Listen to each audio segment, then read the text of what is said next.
Bonsoir à tous. Vidéo ce soir pour parler plus de Bitcoin sur un niveau journalier, donc avec une unité de temps assez faible. Je vais notamment prendre le 15 minutes pour ce genre d'analyse. 15 minutes qui est une période que j'apprécie pour trader. Et donc je vais profiter de cette vidéo pour vous expliquer un peu ma technique de trading sur Bitcoin en intraday et regarder les opportunités de la journée qui auraient pu être tradées en suivant cette technique. Donc la technique est simple, pour ceux qui me suivent sur Twitter, vous avez déjà de nombreux exemples. Elle est basée sur les points pivots. Donc comme on peut le voir ici sur ce très bon exemple, on va aller attendre qu'un point pivot se fasse casser, qu'il y ait ensuite un rebond dessus, et en target, nous allons targeter le niveau de pivot supérieur ou inférieur dans le cas d'une cassure à la baisse. Ici, nous avons deux très beaux exemples, cassure du point pivot, rebond, et on va toucher le pivot supérieur. Un deuxième exemple, cassure, rebond, et on va de nouveau toucher le pivot supérieur. Donc regardons ce que nous avons aujourd'hui, ou en tout cas sur les 2 dernières journées, qui auraient pu nous permettre d'avoir des trades dans cet esprit. Nous avons tout d'abord ici une première cassure, mais aucun retest du niveau pivot. Donc ici, rien à trader en suivant notre technique. Ici, cassure du pivot S1 journalier et retest de ce pivot. Et là, on va aller chercher le pivot mensuel qui se situait à exactement 9600. Alors pourquoi aller chercher le pivot mensuel et pas le pivot journalier S2? Tout simplement puisque le S1 ici va déjà faire support et donc c'est juste moins risqué d'aller chercher le S1 au lieu d'être gourmand et d'afficher le S2. Pas d'afficher mais de viser le S2, je voulais dire. Un premier trade donc qui aurait été possible dans la journée d'hier. Aujourd'hui aussi, nous avons été retester notre nouveau pivot journalier qui s'est formé aux alentours des 8788 et qui de nouveau a été retesté et donc atteindre le pivot mensuel à 8600. Donc nous aurions pu faire exactement le même trade aujourd'hui. Quelque chose à noter, c'est que je n'utilise jamais un rebond sur un pivot 2 fois de suite. Ainsi, même si ici nous allions retester notre niveau 8788, je ne placerai probablement pas un short, car ce pivot a déjà été validé avec la touche que l'on a eue ici, qui a atteint son objectif. Donc à partir de ce moment-là, ce pivot est pour moi annulé, et donc je ne le prendrai plus en compte une fois qu'il a été validé. Donc voilà un peu ce que je peux vous dire.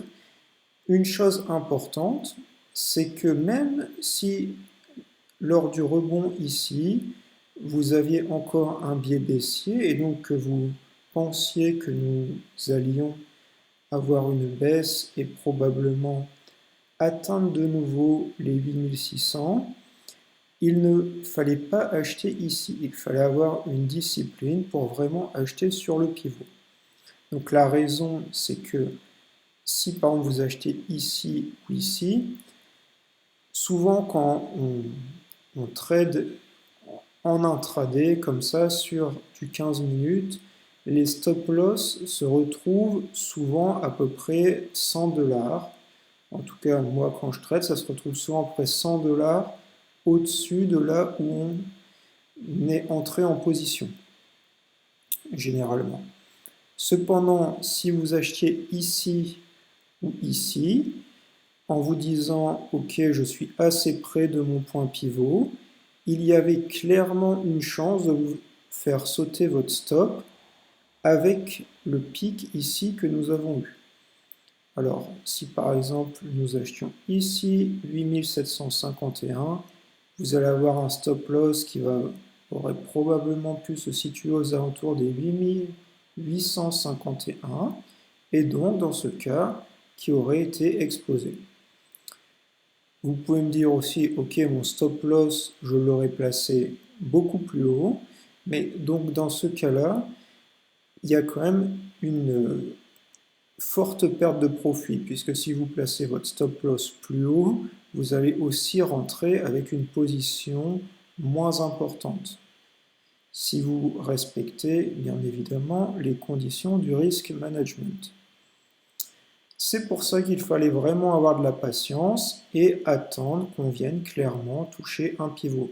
Parce que ici, quand vous touchez le pivot, qui est à 8788, bon, je veux dire, 8788, vous pouvez aussi placer votre short à 8783, 85, si vous avez peur qu'on n'atteigne pas le pivot, même si c'est quand même clairement mieux de le mettre sur le pivot. Bon, un petit peu en dessous, c'est pas mal non plus.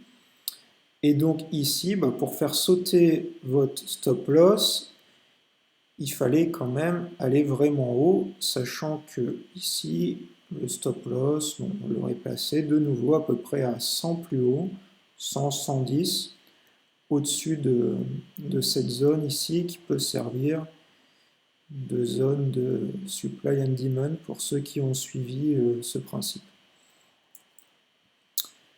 Donc voilà un peu les trades qui étaient possibles aujourd'hui. Si ce trade avait été effectué, je vous avoue que moi-même je ne l'ai pas effectué parce que je n'ai pas été devant l'ordi au moment où on s'est rapproché ici de cette zone. C'était d'ailleurs vers 6 heures du matin. Je ne sais pas si je suis sur la bonne time zone ici. S'il semblerait, donc c'était vers 6 heures du matin. Je n'étais pas encore levé personnellement. Donc je n'ai pas pris le trade. C'est vrai que j'aime bien être devant mon ordi quand même pour prendre le trade et pas laisser des ordres pendant que je dors. Ça m'empêche ensuite un peu de dormir, surtout pour du trading intraday. Si j'avais ouvert une position sur du moyen terme, ça, il n'y a pas de souci. Mais là, pour de l'intraday, c'est quand même compliqué de laisser des ordres d'achat ou de vente pendant qu'on dort. Donc voilà, j'espère que ça vous aura intéressé.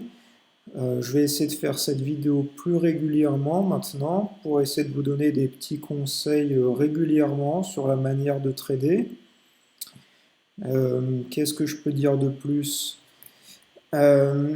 L'explication que je vous ai faite de ma méthode de trading, elle a duré 5 minutes. Donc je pense que je vous ai expliqué en quoi ça consistait globalement. Cependant, il y a de nombreuses subtilités que j'espère pouvoir vous expliquer au fur et à mesure des vidéos. Et donc, attendez peut-être avant de sauter sur BitMEX et de placer vos ordres dès qu'on casse un pivot. Je pense que vous rendrez service à votre stack de Bitcoin. Je vous conseille aussi de backtester la stratégie que je vous ai donnée. Bon, même si pour l'instant, il n'y a pas beaucoup de détails, vous pouvez déjà regarder ce qui s'est passé dans le passé et essayer de déterminer différents patterns pour lesquels cette technique fonctionne particulièrement. Donc voilà, bonne soirée à tout le monde.